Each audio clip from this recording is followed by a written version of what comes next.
এই দেশের ইন্ডাস্ট্রিগুলো day by day বন্ধ হয়ে যাচ্ছে। তোমরা লিড দিয়ে গার্মেন্টস ইন্ডাস্ট্রি বন্ধ করতে পারো, এখন খুলতে পারো না? শ্রমিক লিডারদেরকে বক্তৃতা দিতে শুনলাম যে বন্ধ ইন্ডাস্ট্রিগুলি খুলে দিতে হবে। আরে সে মালিক এখন কেন খুলে দিবে? এখন কেন গার্মেন্টস মালিকরা ইন্ডাস্ট্রি খুলে দিবে? একটা ইন্ডাস্ট্রি বানাতে পারো না? বানায় তাদেরকে চাকরি দাও।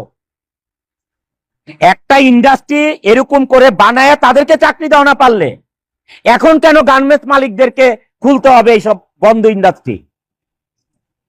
আজকে যদি আমি ইন্ডাস্ট্রি বন্ধ করে দিই, এখানে 12,000 লোক কাজ করে, নট 12,000, 12 লক্ষ লোক জড়িত এটার সাথে।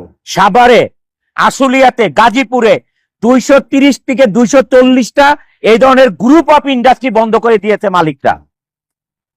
লক্ষ লক্ষ লোক শ্রমিক বেকার হয়ে গেছে। 13%, 14% আসে হচ্ছে আমাদের রেমিটেন্স যোদ্ধাদের থেকে। রেমিটেন্স আসার কারণে বাংলাদেশে এই রেমিটেন্স যোদ্ধাদেরকে যে সম্মান দিয়েছে